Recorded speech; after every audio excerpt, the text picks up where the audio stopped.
brought to you by Palvi Agrico. आता शेतीसाठी जे काही लागणार ते घरपोच मिळणार, तेही मोबाईलच्या एका क्लिकवर. उसने पैसे घेऊन आम्ही इथपर्यंत आलोय.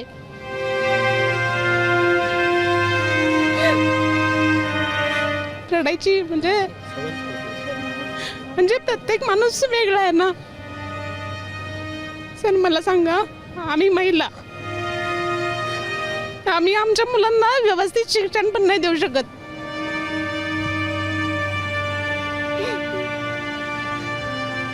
स्वाभिमानाने आम्हाला जगायचंय. आम्ही आमच्या नवऱ्यांकडनं पैसे का मागू सर? आम्ही कमावतोय, आम्ही आमचं शिक्षण मानाने मिरवतो. आम्ही MSW झालोय. आम्ही स्वतःच्या हक्कासाठी लढू शकत नाही, कारण शासन आम्हाला आहे ना गुलाम बनवते.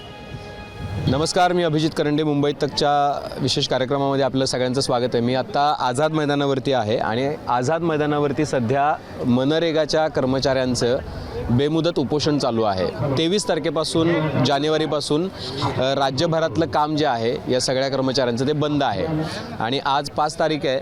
5 तारखेपर्यंत कुठलाही रिस्पॉन्स जो आहे तो सरकारकडून मिळालेला नाही आहे त्यांना. त्यामुळं जी मजुरांना मिळणारी कामं जी आहेत, गावखेड्यामध्ये लोकांना काम मिळावं म्हणून ही योजना खरं तर सुरू केली, ती पण ठप्प आहे.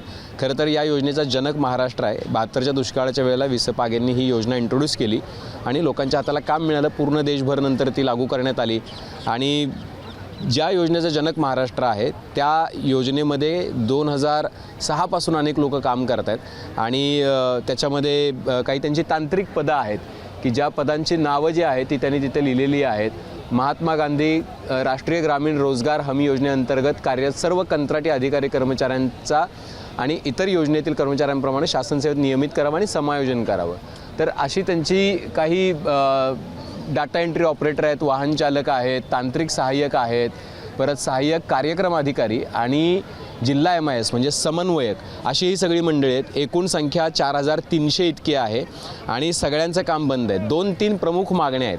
त्यातली पहिली मागणी जी आहे ती त्यांची अशी आहे की राज्य निधी असोसिएशन जे आहे त्याच्यामध्ये त्यांचं समायोजन करावं. त्याचं कारण असं आहे की जी कंपनी नेमलेली आहे मॅनपॉवर सप्लायमेंटसाठी राज्यस्तरावरती, ती कंपनी त्यांना योग्य सुविधा पुरवत नाही आहे. आज 3-4 महिने झालं त्यांना पगार नाही आहे आणि त्यासोबतच अधिकचा पैसासुद्धा सेवा देण्याच्या नावाखाली कट केला जातो आहे आणि त्याच्यासोबत मिळणाऱ्या ESICच्या बाकीच्या सुविधा असतील किंवा विम्याच्या सुविधा असतील तर त्या पण मिळत नाही आहेत. आणि 10% लोक जे आहेत ती ऑलरेडी राज्य निधी असोसिएशनमध्ये त्यांचा समावेश आहे आणि त्यांना जो मिळणारा पगार आहे तो यापेक्षा जास्त आहे, कारण सरकार एकच पगार सगळ्यांना लागू केलेला आहे. पण ज्यांना राज्य निधी असोसिएशनमध्ये आहे तिथे पैसे कमी कट होतात, बरोबर ना? आणि जिथं कंपनी पैसे देते, कारण ती सेवा देते कंपनी, त्यामुळे ते पैसे जास्त कट करून घेतात किंवा सेवा कर म्हणू आपण त्याला, तो आकारला जातो आहे. आणि म्हणून ही सगळी जी मंडळी आहेत ही गावखेड्यातून आलेली मंडळी आहेत. आपल्याला कल्पना आहे की सध्या झेडपी आणि पंचायत समितीच्या निवडणुका चालू आहेत आणि अशा पद्धतीच्या वातावरणामध्ये सगळे लोक प्रचारामध्ये गुंतलेले आहेत. रोजगार हमी योजनेचे आपले मंत्री आहेत भरत गोगावले, ते रायगडमध्ये प्रचार करत आहेत, पण यांच्याकडे अजून कोणी फिरकलेलं नाही आहे. ही सगळी मंडळी गेल्या 5-6 दिवसांपासून मुंबईमध्ये आलेल्या कपड्यांशी इथं राहत आहेत आणि म्हणून आपला त्यांच्याशी बोलायचा प्रयत्न आहे की नेमका त्यांचा प्रश्न काय आहे. तर तुम्ही कुठून आलात? मी बारामती, पुण्यामधून. काय म्हणून काम करतात? मी सहाय्यक कार्यक्रम अधिकारी APO म्हणून पदावर आहे 2014 पासून. 10 वर्ष झालं का? 10 वर्ष झाले. तुम्हाला किती पैसे मिळतात? आत्ता पैसे आमच्या आम्हाला मानधन स्वरूपात 22,100 रुपये मिळतात, पण आमच्या नावाने जो इन्व्हॉइस ज्याला इन्व्हॉइस तयार होतो तो 35,500 तयार होतो मंत्रालयात, पण कंपनी आम्हाला देताना 22,100 रुपये हातात देते. किती महिने झालं तुमचा पगार झाला नाही? आत्ता आमचा म्हणजे ते केडर वाईज बघितलं, APOचा केडरचा डिसेंबरपासून पगार नाही, आज 2 महिने झाले आणि काही आमचे सहकारी तांत्रिक सहाय्यक अधिकारी म्हणून त्यांचे 4 महिने झाले पगार नाही. मग कसं भागवताय कसं तुम्ही? आत्ता बघायला गेलं तर मी पुण्यामध्ये आत्ता कार्यरत आहे डिव्हिजन ऑफिसमध्ये. पुण्यासारख्या शहरामध्ये 22,000मध्ये आमचं कसंच भागत नाही. म्हणजे तुमचं घरभाडं म्हणा, सगळ्या गोष्टीमध्ये कुठल्याच गोष्टी नाही. शासन कोणत्या बेसवर आम्हाला 22,000 रुपये देतं ते पण आम्हाला कळायला मार्ग नाही, कारण आजच्या महागाईच्या काळात तर ते तुटपुंज मानधन आहे. बरं, म्हणजे 35,000 बघा, सरकारनं जो विचार केलेला आहे तो विचार त्यांना तुमचं जे इन्व्हॉइस आहे ते 35,000 रुपयाचं आहे मंत्रालयातलं. त्यांच्या अकाउंटमध्ये ज्याला जमा होत आहे त्याला 22,000 रुपये जमा होत आहेत. मोठा चंक आहे. 22, 10, 32 आणि 3 जवळपास 13,000 रुपये. तुम्ही कुठून आलात? मी चंद्रपूरवरून आलो आहे. काय म्हणून काम करतो? मी पॅनल तांत्रिक अधिकारी म्हणून काम करतोय. अच्छा, मला सांगा मग आता जी लोक काम मागायला येतात, मजूर लोक असतात, तुमच्याकडे रजिस्टर्ड असतील, जॉब कार्ड असतील, मग त्या लोकांना आत्ता त्यांचं काम चालू आहे की बंद आहे? सर्व काम बंद आहे. ॲक्च्युली ही योजनाच आमची आहे, ही गरिबी निर्मूलनासाठी आहे. मला एक गोष्ट सांगा, मग आता त्या मजुरांचं पण अवघड झालं असेल जगणं. खूप अवघड झालं आहे. मजुरांच्या हाताला काम नाही आणि ॲक्च्युली त्यांचे पण खायचे प्यायचे वांदे होतील आणि शेतकऱ्यांचे जे शेतात जायचे रस्ते होते किंवा शेतमाल आणायचा होता, जे आम्ही काम सुरू केलं. काय कामं करता तुम्ही रोजगार हमी? आपल्या मनरेगामध्ये 266 प्रकारची कामे आहे, परंतु सर्वात सध्या प्राधान्यानं शेततळे, सिंचन विहीर, बोडी, त्याच्यानंतर शेतरस्ते, खडीकरण रस्ते इत्यादी कामे आपण या माध्यमातून करतो आहे आणि शेतकऱ्यांना त्याचा लाभ पण होत आहे. त्यांच्या शेतमालाला म्हणजे सुरक्षित भाव मिळावा यासाठी सुद्धा आमचा प्रयत्न आहे. रस्ता वगैरे करून सुविधा उपलब्ध व्हाव्यात. ही बेसिकली ही कामं कशासाठी आहेत तर राज्य सरकार जे आहे म्हणजे केंद्र सरकार आणि राज्य सरकार, तर केंद्र सरकार 100 दिवसाच्या कामाची हमी देतं. आता जो व्ही.जी. रामजी नावानं जी योजनेचं नाव बदललं मनरेगाचं, Mahatma Gandhi national rural mission जे होतं तर त्याचं नाव बदललं त्यांनी आणि ती व्ही.जी. रामजी केलं. त्याच्यातून त्यांनी 150 दिवसाचा आश्वासन दिलं. आता ते एप्रिलपासून लागू होणार आहे. पण आत्ता केंद्र सरकार 100 दिवस आणि राज्य सरकार 265 दिवस अशा पद्धतीनं ते मॅनेज करतात.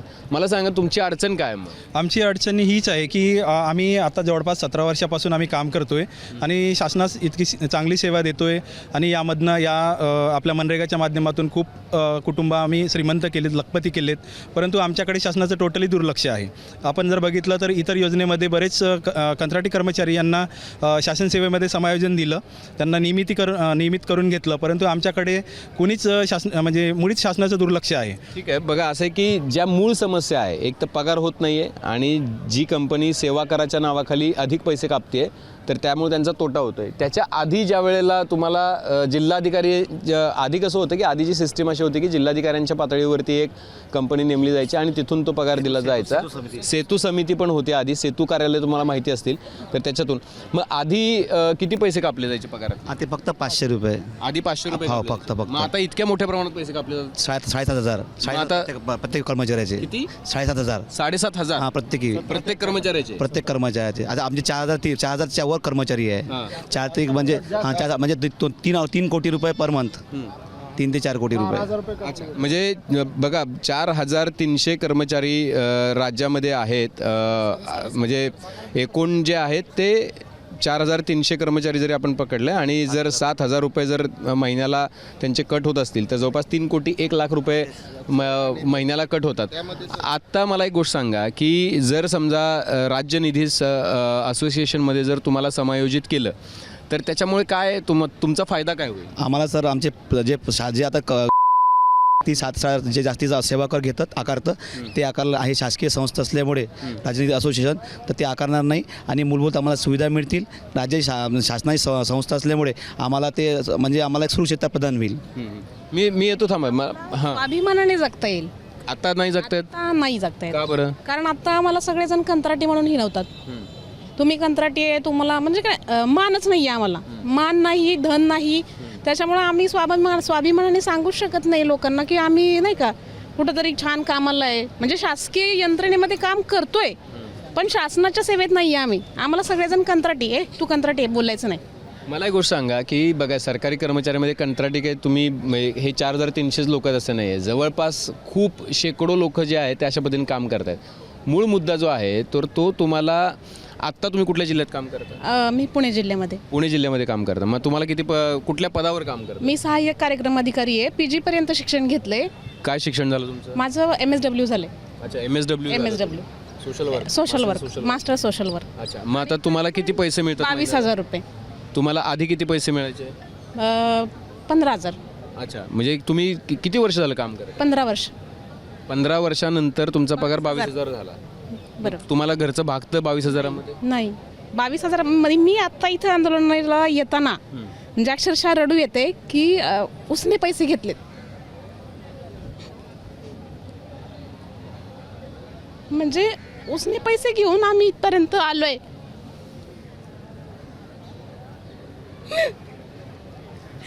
रडायची म्हणजे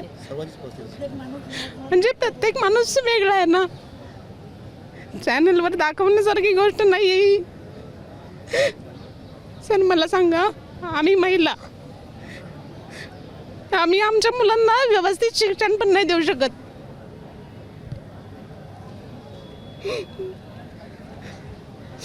जर सांगायचं म्हटलं, आम्ही महिला आहे, स्वाभिमानाने आम्हाला जगायचं आहे. आम्ही आमच्या नवऱ्यांकडनं पैसे का मागू?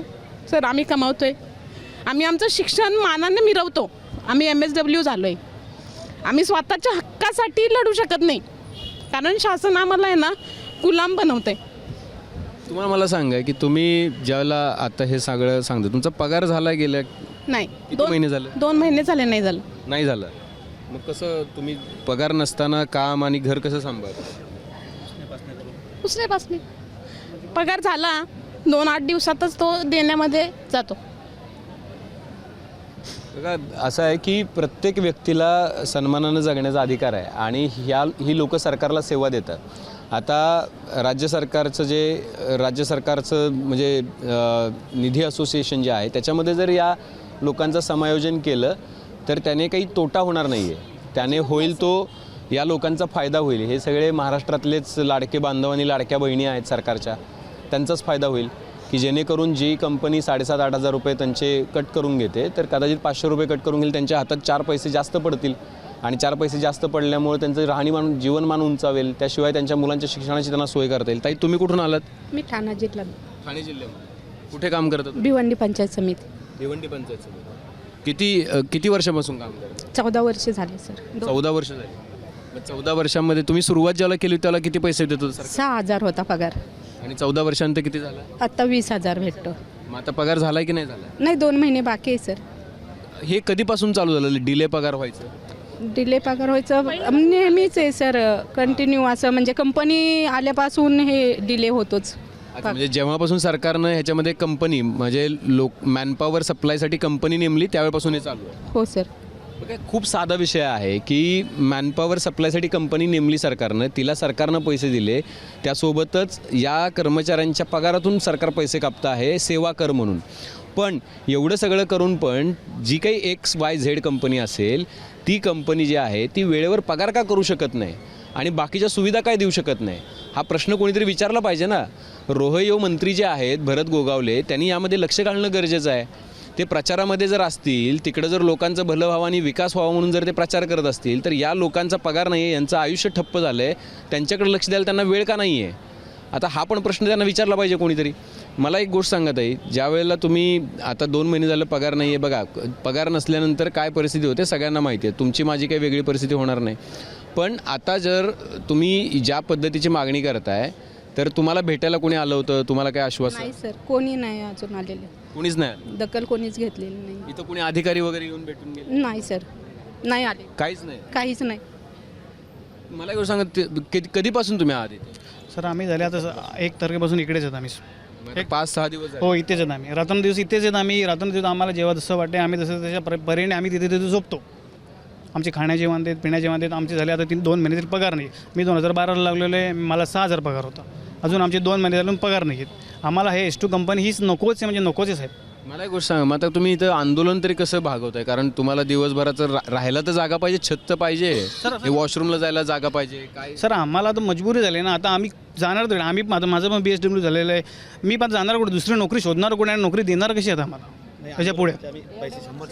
नाही पण ते कर्मचाऱ्यांकडून हो, आम्हीच केले 100 रुपये. आणि आम्ही उन्हात बसतो सर, आम्ही पेंडॉल नाही, काहीच नाही, इथं पाण्याची व्यवस्था नाही सर, व्यवस्थित टॉयलेट नाही आहे. पण आम्ही तसं व्यवस्था करून राहिलो. आमचे काही लोक खाली झोपतो, आम्ही एक वडापाव खातो साहेब, आमचे पैसे नाही आमच्याकडे. हे सर्व सामान्य लोक आहे. आम्ही 2 महिने पगार नाही. आम्ही पण आता आमच्यासाठी आम्हाला पर्याय नाही साहेब. आम्ही आता इथंच राहणार आहे. आम्हाला मेलो तरी चालेल. काय की आतापर्यंत म्हणजे आमच्या कर्मचाऱ्यांसाठी आम्हासाठी कंपनीला नेमलं होतं शासनानं आणि कंपनी आम्हाला धमकी देते की तुम्हाला काढून टाकू. अशा धमक्या देते आम्हाला. रोज मेल येतात, रोज. म्हणजे कंपनीला, आमच्यासाठी कंपनीला नेमली तर मग कंपनीने आम्हाला धमकी नाही द्यायची ना. कंपनी आम्हाला धमकी देते तुम्हाला काढून टाकल. कंपनीला ह्या सगळ्या कर्मचाऱ्यांसाठी नेमलंय तर त्या कंपनीला काढून टाकून आम्हाला राज्यनिधी असोसिएशनमधनं आत्ता सध्या द्यावं राज्यनिधी असोसिएशनमधून नेमणूक द्यावी आणि मग 4-6 महिने तुम्ही आम्हाला अल्टिमेटम दिला की बाबा 4 महिन्यात आम्ही तुमचं समायोजन करू, तरी आम्हाला मान्य आहे. आणि कॉल केला कंपनीला तरी कॉल नाही घेत का, तर काही कारण आज म्हणजे काही विचारायचं झालं विम्याचं म्हणजे सगळं दिलेलं आहे तर कशासाठीच रिस्पॉन्स नसतो कंपनीचा. कंपनी काहीच नाही देत. कंपनी आहे ना बोलायला सुद्धा तयार नसते अजिबात, फोन सुद्धा उचलत नाही. माझं 3 महिने झालं म्हणजे माझी मुलगी 3 वर्षाची झाली, मला मॅटर्निटी लिव्हच्या काळातले 2 महिन्याचं मानधन अजून मिळालं नाही. अजून नाही मिळालं. नाही मिळालं. आमच्या पण जिल्ह्यातले वर्ष 3 वर्षाचे झाले सर नाही भेटले. आणि असेच बरेचशी मुलं आहेत मुली आहेत की त्यांची मुलं 4 वर्षाची 5 वर्षाची सुद्धा झाली पण त्यांना ते मानधन मिळालं नाही. काय काय म्हणाल तुम्ही? आमच्या पण इथल्या लेडीज आहेत त्यांची मॅटर्निटी लिव्हचं नाही भेटले. किती संवेदनशील विषय आहे की मातृत्वाची रजा जी असते ती तिचा अधिकार आहे महिलेचा, आणि त्या मातृत्वाच्या रजेचा अधिकार असल्यामुळं त्याच्याला रजेवरती जातात. बरं ती काही 6 महिन्याची रजा नाही आहे, 2 महिन्यांची रजा आहे, 2 महिन्यांची 3 महिन्यांची रजा आहे. 3 महिन्यांच्या रजेचा जे मानधन आहे ते सुद्धा अद्याप मिळालं नाही. त्यांची मुलगी झाली 3 वर्षाची, 3 वर्षांपूर्वी घेतलेली रजा आहे. म्हणजे अशा बिकट अवस्था जी आहे ती मला असं वाटतं की याच्यामध्ये मिसमॅनेजमेंट आहे, याच्यामध्ये कोणी लक्ष देणारं नाही आहे. याच्यामध्ये मुख्यमंत्र्यांना विनंती आहे की हा खूप संवेदनशील विषय आहे आणि याच्यामध्ये तुम्ही लक्ष द्या. याच्यामध्ये मला असं वाटतं की भरत गोगावले हे शिवसेनेचे नेते आहेत आणि एकनाथ शिंदे हे लाडकी बहीण योजनेमुळं किती यश मिळालं महाराष्ट्रात ते सांगतात. त्यामुळे एकनाथ शिंदेने याच्यामध्ये लक्ष दिलं पाहिजे की हे कारभार जे आहे ते अशा कंपन्यांच्या जीवावरती सोडून यांचं भवितव्य असं अंधारात नाही टाकू शकत. ज्या लोकांचं वय 50कडे पोहोचलं आता, म्हणजे त्या लोकांनी आता दुसरं कुठलं काम करू शकत नाहीत, दुसरी कुठली नोकरी मिळू शकत नाही. अशा वेळेला त्यांच्या समस्या ज्या काही छोट्या मोठ्या असतील त्या सोडवण्यासाठी सरकारनं पुढाकार घेतला पाहिजे. मला असं वाटतं. तुम्ही कुठून आलात काका? सर मी नाशिकवरून आलेलो आहेत. मला सुद्धा 16 वर्ष चालू आहे, 15 वर्ष पूर्ण झालेले आहेत. तुम्ही बोलल्याप्रमाणे राज्याने आदर्श कायदा केंद्राला दिला आणि केंद्राने पारित केला. 2006 पासून सतत हे कंत्राटी कर्मचारी कार्यरत आहेत. 2 ते 3 प्रकारच्या कमिटी नेमूनसुद्धा अजूनही त्या कमिटीचं कोणत्याच प्रकारचं शासन निर्णय आमच्या बाबतीत पारित झालेला नाही. म्हणून हीच खंत आहे. म्हणून वारंवार आम्ही लेखी स्वरूपात आणि तोंडी स्वरूपात प्रत्यक्ष आमच्या संघटनेच्या वतीनं निवेदन देऊनसुद्धा याचा कोणता विचार केला गेले नाही आहेत. आणि म्हणून नाईलाज असतो 10 दिवसापूर्वी आम्ही त्यांना 23 जानेवारीला दिलं, त्याच्यानंतर यांनी कोणती दखल घेतली नाही. नाईलाज असतो आम्ही सदर हे कठोर मन करून हे सदर भूमिका आमच्या सगळ्या समन्वयकरून या ठिकाणी बसलेलं. आम्हाला कुठंही याचं आनंद नाही आहेत. आमचं कुटुंब सोडून आमच्या ज्या राज्यांनी गरिबी निर्मूलन लखपती त्यांना समृद्ध करण्याची, मी बी सुद्धा एका ट्रायबल तालुक्यामध्ये काम करतो त्र्यंबक आणि पेठमध्ये, त्या ठिकाणी मी आयडियल काम करतो. मी तुती लागवडचं त्या ठिकाणचं ॲम्बेसिडर आहे आणि मिशन भगीरथचं मी ॲम्बेसिडर आहे. एवढं मोठं आदर्श व काम या राज्यासाठी, या जिल्ह्यासाठी, या गोरगरिबासाठी करूनसुद्धा जर आमच्या सहकाऱ्यांवर अशा प्रकारची आझाद मैदानावर उपासमाराची वेळ येत असेल तर याच्यापेक्षा राज्यामध्ये दुसरं दुर्दैव नाही. हे खूप महत्त्वाचं आहे. म्हणजे ही जी 266 प्रकारची कामं आहेत, आपल्याला काय वाटतं की केवळ मनरेगामध्ये काय होतं तर विहीर खणली जाते, रस्ता केला जातो, पाणथळ जे असतात ती तयार केली जातात किंवा शेतरस्ता तयार केला जातो. बघा तुती लागवडीपासून ते मला असं वाटतं की 218% अचिव्हमेंट मी केलेली माझ्या तालुक्याची आहेत. 218%. नरहरी झिरवाळा साहेब हे आमचे मंत्री महोदय आहेत, त्यांनीसुद्धा बरेचसे पत्रव्यवहार यांना केलेले आहेत. ठीक आहे. बघा असं आहे की ही सगळी मंडळी आहेत ना, ही छोटं म्हणजे महाराष्ट्र प्रगतीपथाकडे कसा जातो तर अशा छोट्या छोट्या कामांमधून की ही माणसं प्रामाणिकपणे काम करतात. तुम्ही कुठून आलात? भंडारा जिल्ह्यातून. भंडारा जिल्ह्यातून. किती वर्ष काम करता? मला आता 20 वर्ष झाले काम करते मी. 20 वर्ष. 20 वर्ष. सुरुवातीला मी पर्सेंटेज म्हणजे 50% काम करतो. त्याच्यानंतर 2009मध्ये कलेक्टर ऑफिसकडून नोकरी म्हणजे हे इंटरव्ह्यू झाली आणि नोकरी लागलं तेव्हा 9,100 रुपये मिळायचे. त्याच्यानंतर कंटिन्यू काम करतात जिल्हा पंचायत समितीला. मला एक गोष्ट सांगा की ज्या सुविधा तुम्हाला मिळतात त्या कुठल्या कुठल्या सुविधा मिळतात माहिती आहे का? जरा सगळ्या सांगता येईल का? नाही म्हणजे 1, 2, 3, 4 या सुविधा आम्हाला द्यायला पाहिजेत. समजा आम्हाला पी एफ कट होतो, आमच्या ESA मेडिकल देतं. मेडिकलमध्ये पण ह्यांनी काय केलेलं आहे, मी कर्मचारी म्हणून मला एकट्यालाच, माझ्या बायकोला नाही आहे. शासनाची व्याख्या कुटुंबाची आपल्या जर रेशनिंग कार्डचे बघितलं तर कुटुंब ग्राह्य धरलं असं, पण शासन कंपनीला म्हणते की आमच्या फक्त एकट्यालाच लागू आहे विमा. आमचा आत्ता दसऱ्या दुसऱ्या दिवशी सुधीर डेडगे ॲक्सिडेंटमध्ये झाले. आमचे कितीतरी बांधव कामावर जाताना ॲक्सिडेंट झालं. त्यांच्या बाबतीत कुठल्या शासनाने, का तर ते एकट्यालाच लागू होता म्हणून त्यांचा मुलगा जरी ट्रॅव्हलिंगमध्ये काय मानक्याला त्रास झाला त्याच्या कुठल्याही लक्ष दिलं. आणि शासन स्वतःचं म्हणजे मजुरांचं, आमचं आणि स्वतःचं पण नुकसान करून घेते. काय आपलं आर्थिक वर्ष 1 एप्रिल ते मार्चपर्यंत आर्थिक वर्ष असतं. आपला केंद्र 60% खर्च केला तर 40% कुशल भाग देतं. कुशल भाग आपल्या राज्य सरकारचा जर आत्ता आमचं आंदोलन वेळेत त्यांनी दखल न घेतली तर महाराष्ट्राचा पण कुशल का पैसे वाया जाणार आहे. आपले महाराष्ट्राचे पैसे दुसऱ्या राज्याला मिळणार आहे. शासन म्हणजे कोणतीच दखल घेत नाही. शासनाला म्हणजे महाराष्ट्राच्या पैसे वाया घालवायचे आहेत आणि आमचं पण सगळ्या तिन्ही गोष्टी म्हणजे हसन होतं. बघा असं आहे की आणि तुम्हाला सांगतो सर 2,000 प्रत्येक कर्मचाऱ्यामागं 2,000 रुपयाचा कागदाव कुठंच हिशोब नाही. 35,500 इनवॉइस मंत्रालय कंपनीला येतं. कंपनीचं इनवॉइस 27 कटिंग होऊन पण 2,000चा कुठंच हिशोब नाही. दर महिन्याला 80 लाखाचा फ्रॉड आहे. ठीक आहे. बघा असं आहे की ज्या वेळेला अशा मी एक मिनटं येतो. बघा असं आहे की ही जी सगळी मंडळी आहे ती गावखेड्यामध्ये काम करणारी मंडळी आहेत. यांनी काम केलं, हे ज्यावेळेला काम सुरू करतील त्याला मजुरांना काम मिळणार आहे. हे काम महत्त्वाचं हे लक्षात घ्यायला पाहिजे. ज्या मजुरांचं पोट जे आहे ते हातावरती आहे, जे रोज काम केलं तरच त्यांना त्यांचं जी उपजीविका चालू शकते. आठवड्याला पगार होतो ना मनरेगाचा 7 दिवस. आता बंद होऊन 7 दिवसापेक्षा जास्त वेळ झाला. आता आम्ही 23 तारखेपासून आमचं 23 जानेवारीपासून बंद आहे टोटल ऑनलाईन. आता पूर्ण टोटल बंद आहे. महाराष्ट्रात 0वर आहे आता. ठीक आहे. बघा महाराष्ट्रातलं सगळं काम ठप्प झालेलं आहे तर मजुरांचीही उपासमारी त्यामुळे होणार आहे. त्यामुळे कमीत कमी सरकारने एक मोठा सेक्शन आहे. जरी तुम्हाला ही 4,300 लोक दिसत असतील तरी यांच्या मागे लाखो कुटुंब आहेत की ज्यांचं काम या 4,300 लोकांनी सुरू करण्यावर डिपेंड आहे. आणि म्हणून मला असं वाटतं की ही गांभीर्याने घेण्याची बाब आहे. मजूर उपस्थिती आता पूर्ण गेलेली आहे. कामच नाही आहे. आम्ही इथं लोक जमलेल्या त्यामुळे मजुरांना पण काम नाही. ते सुद्धा आता आंदोलन करत आहेत. आता अमरावती जिल्ह्यामध्ये जिल्हाधिकारी कार्यालयावर त्या मजुरांनी मोर्चा नेलेला आहे. काम सुरू करा. मजुरांचेच मुलं आहोत सर. म्हणजे आम्हीही जे आहोत ते मजुरांचेच मुलं आहोत, श्रीमंतांची नाही. म्हणजे आम्हालाही ही एक दुःखाची बाब आहे. किंवा आम्हाला असं वाटत नाही की आमचा वडील, आमचा भाऊ, आमचा काका मजुरी विना राहावं. पण आमचा नाईलाज आहे हो. आम्ही रोज मरण्यापेक्षा एकदाचं मेलेलं बरं. म्हणून आम्ही शासनाकडे एकच मागणी मागतो की आम्हाला काहीतरी द्यावं, न्याय द्यावं, बस आमच्या हक्काचं न्याय द्यावं. शासनानं आता परत आमची दखल नाही घेतली तर येत्या 11 तारखेपासून आम्ही अन्नत्याग आंदोलन करणार आहे. इथेच तुम्ही जाणार नाही का? तुम्ही कधीपर्यंत करणार? आम्ही जेव्हापर्यंत आम्ही जोपर्यंत आमचं काम आपल्या मागण्या मंजूर होत नाही तोपर्यंत आम्ही मागं हटणार नाही. काही हो कधीपर्यंत जाणार? जोपर्यंत मागण्या होत नाही. जर शासनाने आज सोमवारपासून आज गुरुवार आहे, 4 दिवसात शासनाने कुठली दखल घेतली नाही. जर हे आज जरी कुठला निरोप आला नाही तर आम्ही सोमवारपासूनच अन्नत्याग आंदोलन करणार आहे. त्यामध्ये म्हणजे असं आहे की ही सगळी राज्यातल्या वेगवेगळ्या ठिकाणातून आलेली लोक आहेत. हे आहे एकच मिशन शासन सेवेत समायोजन. आणि नरेगा कर्मचारीचा आता तरी शासनाने विचार करावा आणि आता नाही मागे हटणार, कंत्राटी शब्द कायमचा पुसणार हा जो बोर्ड आहे तर यासाठी महत्त्वाचा आहे हा बोर्ड. कारण असं आहे की प्रत्येकाला परमनंट नोकरी देणं जरी सरकारला शक्य नसलं तरी तुम्ही ज्यांना कंत्राटी नोकरी दिली आहे त्यांना सन्मानानं जगण्याची संधी पण देणं ते पण तुमचं कर्तव्य आहे. प्रश्न असा आहे की ज्या वेळेला कंत्राटी नोकऱ्या का नाकारल्या जातात, सरकारी नोकरीच्या मागे हजारो तरुण का धावतात, पोलीस भरतीसाठी आपल्याकडे पोस्ट ग्रॅज्युएट झालेली मुलं का दिसतात, एका जागेसाठी आपल्याकडे 50,000पेक्षा जास्त अर्ज का येतात, या सगळ्याचं उत्तर जे आहे ते अशा पद्धतीच्या कारभारामध्ये दडलेलं आहे. जर ही कंत्राटी कर्मचारी मंडळी 20 वर्षापासून काम करत आहेत तर त्यांना ॲटलिस्ट त्यांचा पगार वेळेत होणं, त्यांना योग्य सुविधा मिळणं, आरोग्यासाठीच्या सुविधा मिळणं ही सुद्धा खूप गरजेची बाब आहे. म्हणजे 3-3 वर्षानंतर जर मॅटर्निटी लिव्हचं मानधन मिळत नसेल तर काय करणार ही लोक?